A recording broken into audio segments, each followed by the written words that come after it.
Good day, everyone. I am here today to critique the essay entitled Virtual Learning as Discovery: The Role of Mentors in Formation of Moral Knowledge in the Filipino Context by Ms. Paula B. Pipito.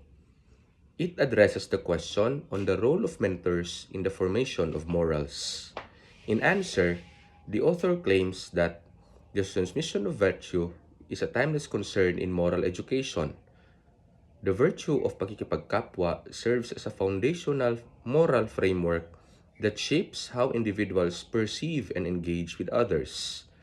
Mentorship, when practiced within the cultural paradigm, becomes transformative relational encounter rather than a one-way transmission of values. She justifies this thesis through the following points. First, concrete manifestations of pakikipagkapwa are especially visible in community-based education, service learning programs, and immersive outreach experiences. In these settings, students interact directly with marginalized communities confronting real-world social issues such as poverty, injustice, and inequality. Such responsibility, according to Antonio and Santos in 2022. Second, that moreover, the incorporation of pakikipagkapwa in educational practices presents a critical step towards decolonizing pedagogy in the Philippines.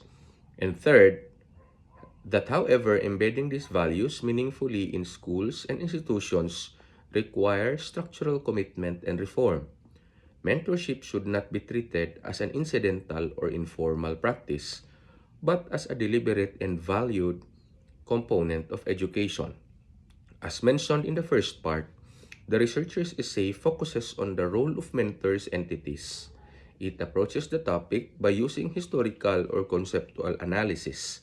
One striking illustration that the author uses is the concept of pakikipagkapwa, which is primarily concept of her study. From what I read in the draft submitted, the author's argument is strong for the following three reasons. Number one, the paper effectively situates pakikipagkapwa as both a cultural and ethical foundation for mentorship. Number two, it balances philosophical depth with practical application. And third, the inclusion of cross-cultural perspectives such as comparisons between Spanish, Mandarin, and French educational systems. It broadens understanding or structural challenges facing relational pedagogy and reinforces the necessity of culturally responsive frameworks. Nevertheless, I would like to point out the following weaknesses in the essay. I am respectfully presenting them now for the researcher's consideration.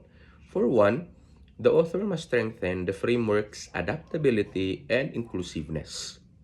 In addition, although the paper critiques Western rationalist and individualist models, it could engage more with how to operationalize relational ethics in concrete classroom pedagogies beyond mentorship. And finally, the paper notes institutional constraints but lacks an in-depth policy analysis or case studies of schools that have attempted systemic reform to embed pakikipagkapwa, which could illustrate best practices or common pitfalls. Thus, I would like to suggest the following improvements to the essay. For one, the paper is a valuable and timely contribution to virtue ethics and moral education in the Philippines. It emphasizes on relationality and indigenous values, challenges dominant paradigms, and offer a hopeful path forward for more humane, contextualized, and effective moral mentoring.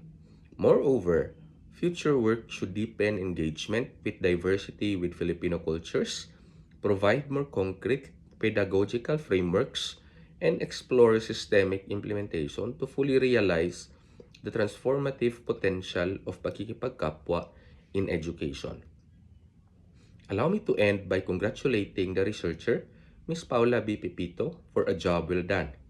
I hope that you consider my insights. Thank you and good day.